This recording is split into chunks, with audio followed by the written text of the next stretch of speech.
রাসূল বলেন ক্বালা ফাসুকু ইয়া ফাসুকু বিকুল্লি শাআরাতিন হাসানা। হ্যাঁ, উট, দুম্বা, ছাগল, ভেড়া, মহিষ, গরু যে যেটাই কোরবানি দেয় সামর্থ্য অনুযায়ী সেই কোরবানির বস্তুর প্রতিটা পশমের বিনিময়ে আল্লাহ তাবারক ওয়া তাআলা আমলনামায় একটি করে লিখে দিবেন। জবান করে বলি সুবহানাল্লাহ। তাহলে এই যে কোরবানি আপনার আমার সামনে আসলে কোরবানির ইতিহাস, কোরবানিটা হলো কিভাবে? আমরা জানি ইব্রাহিম আলাইহিস সালাতু ওয়াস সালাম যে কাজ করেছিলেন সন্তান ইসমাঈল আলাইহিস সালাতু ওয়াস সালামকে নিয়ে। আল্লাহ তাবারক ওয়া তাআলার কাছে ইব্রাহিম আলাইহিস সালাতু ওয়াস সালাম সন্তান চাইলেন, রব্বি হাবলি মিনাস সালিহিন, হে আল্লাহ আপনি আমাকে একটা সন্তান দেন, নেককার সন্তান দেন।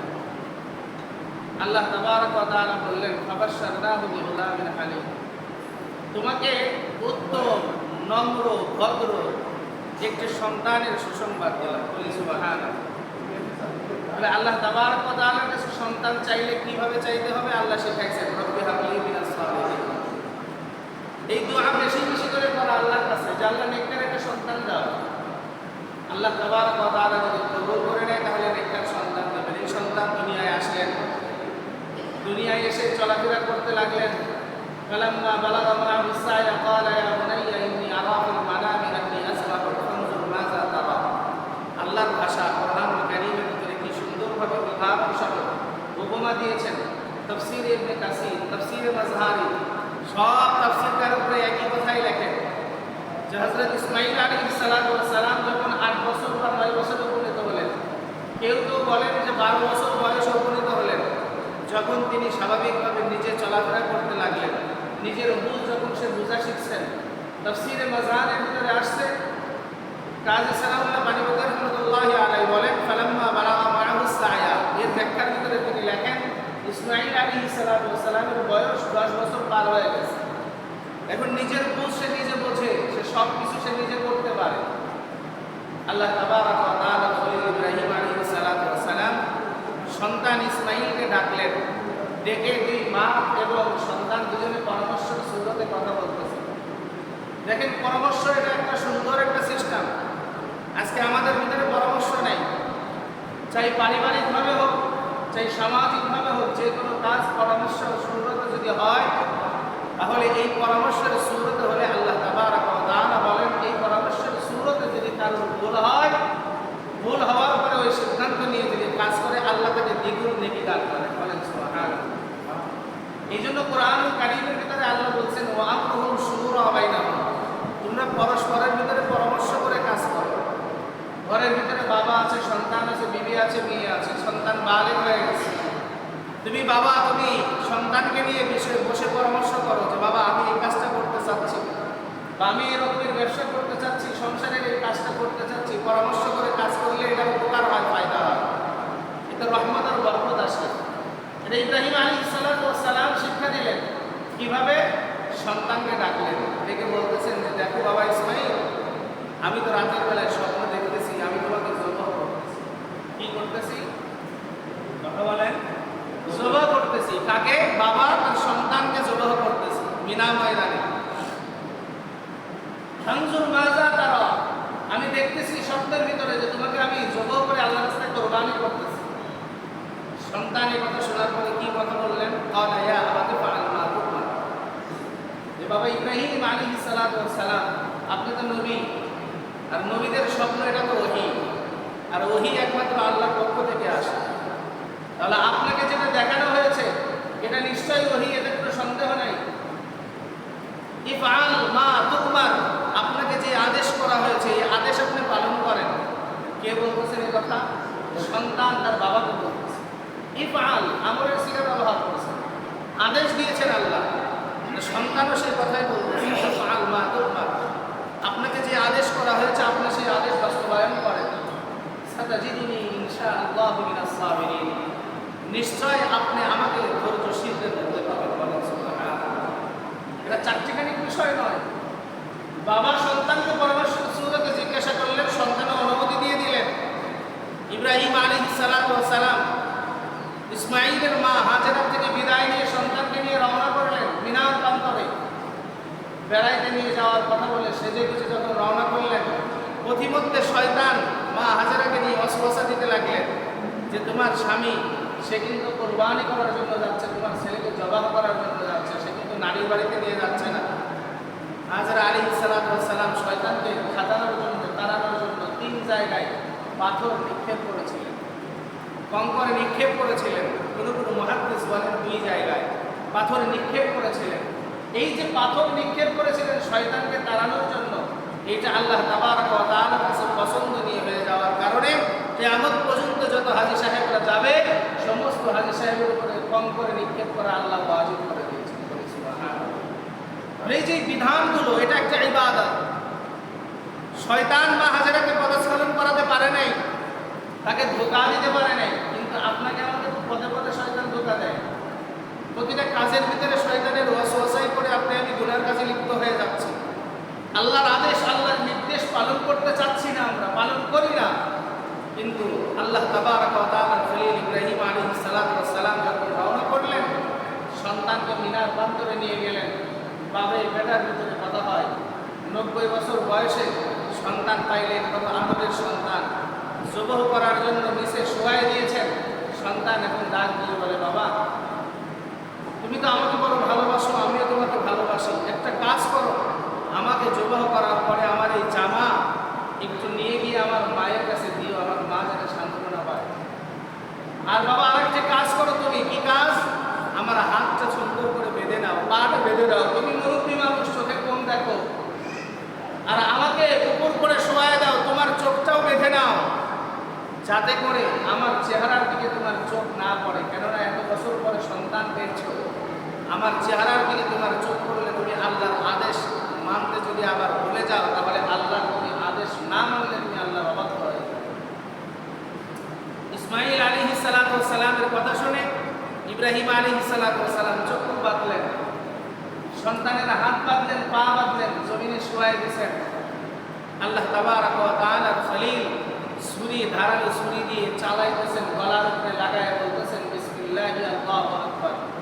কিন্তু ছুরি চালায়, গলা কাটে না। বলেন সুবহানাল্লাহ। ছুরি চালায়, গলা কি হয় না? কাটে না। নির্দেশ কার? জোরে বলেন না, কার? ছুরির কোনো পাওয়ার আছে? ছুরির ক্ষমতা আছে গলা কাটা?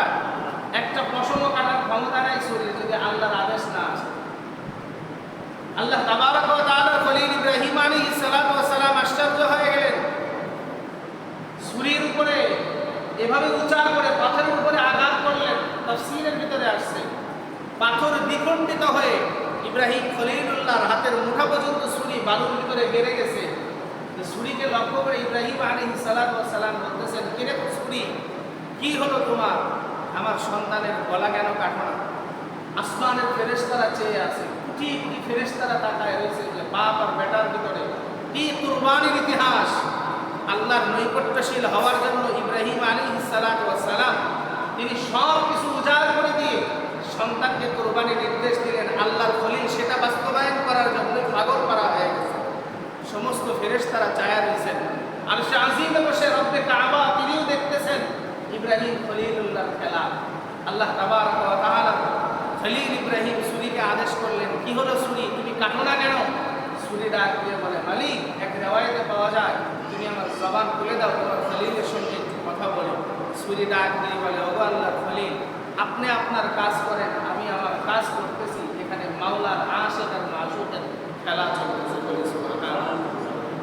আল্লাহ তাবারক ওয়া তাআলার খলিল ইব্রাহিম আলাইহিস সালাম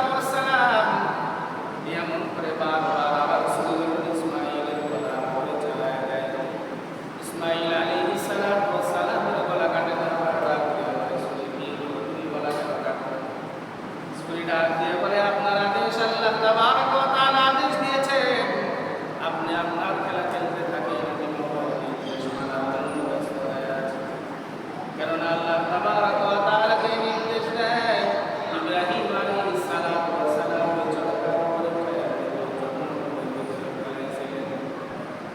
এমন আগুনের প্রজ্বলিত করেছিলেন। তাফসীরের কিতাবে আসছে আকাশের উপরে 1000 মাইল উপর থেকে যদি কোনো পাখি উড়ে যাইত, নমরুদের ওই আগুনের ওই তাপের কারণে ওই পাখি 1000 মাইল উপর থেকে পুরা হয়ে গেছে, পড়ে যাইত আগুনের তেজ। এর উপরে চরকা করায় আগুনের ভিতরে ফেলাই দিলেন। আল্লাহ তাবারক ওয়া তাআলা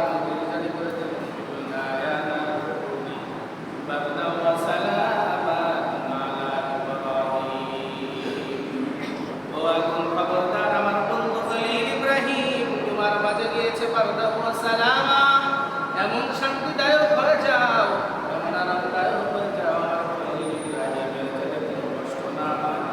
তাফসীরে মাযহারিতে আসছে আল্লাহ তাবারক ওয়া তাআলার বান্দা খলিল ইব্রাহিমকে ফেলায় দেওয়ার পর বারদান ওয়া সালামা, এমন ঠান্ডা তুমি হয়ে না রে আগুন, আমার ইব্রাহিমের ঠান্ডা লেগে যাবে, আবার এমন গরম শরীরের ভিতরে দিও না যে গরমের কারণে আমার খলিলের গায়ের ভিতরে ফুসকা পড়ে যাবে।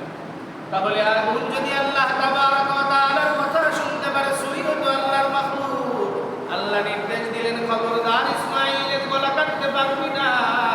তাফসীরের কিতাবে আছে জান্নাত থেকে একটা পাথর নিয়ে ইসমাঈলের গলার উপরে মামলাই দিয়ে দিয়েছে, সূর্য যত চালায় করে ইসমাঈলের গলা কাটে না।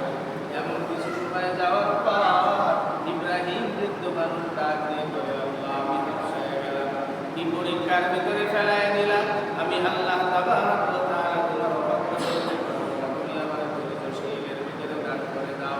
কিছু সময় পর ইব্রাহিম আলাইহিস সালাতু ওয়াস সালাম পাথরের উপরে ছুরি ধার দিয়ে আবার যখন চোখটা বেঁধে নিলেন, বেঁধে নেওয়ার পরে যখন ছুরি বেঁধে দিলেন, বিসমিল্লাহি আল্লাহু আকবার বলে যখন জবান করতে শুরু করে দিলেন, এইবার গলা কেটে গেল।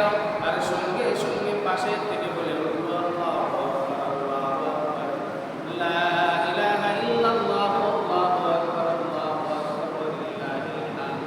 এই কথা শোনার সঙ্গে সঙ্গে ইব্রাহিম আলাইহিস সালাতু ওয়াস সালাম চোখ খুললেন, দেখে জমিনে একটা কুণ্ড জমা হয়ে গেছে। বলেন সুবহানাল্লাহ। আল্লাহ তাবারক ওয়া তাআলা জান্নাত থেকে এক দুম্বা পাঠিয়েছে, জিবরাইল যাও, আমার খলিল ইব্রাহিম সে পরীক্ষায় পাস হয়ে গেছে, সন্তানকে আমি আল্লাহর রাস্তায় কুরবানি দেওয়ার জন্য সন্তানকে জমিনে বিছাইছে। বাবা সন্তানের গলার উপরে ছুরি কাছে আমি এই দৃশ্য আর দেখতে পারবো না। জিবরাইল জান্নাত থেকে এক দুম্বা এনে ফেলে দিলেন। ইব্রাহিম আলাইহিস সালাতু ওয়াস সালাম শুকরিয়া আদায় করলেন, মনে করেছে সন্তান ইসমাঈল কুরবানি করেছে।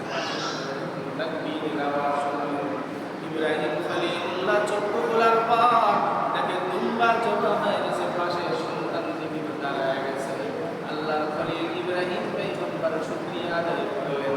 আল্লাহ এটা খুশি হয় কিয়ামত পর্যন্ত উম্মতে মুহাম্মাদীদের উপরে তাদের উপর কুরবানি ওয়াজিব হয়েছে, তাদের জন্য কুরবানি ফরজ করে ডাক দিয়ে বলেন, গোলাম এই প্রিয় বস্তুটাকে তোমরা আমি আল্লাহর রাস্তায় কুরবানি করিয়া ইব্রাহিম নবীর মতো আমি আল্লাহর নৈকট্যশীল বান্দা তোমরা হয়ে যাও। বলেন সুবহানাল্লাহ।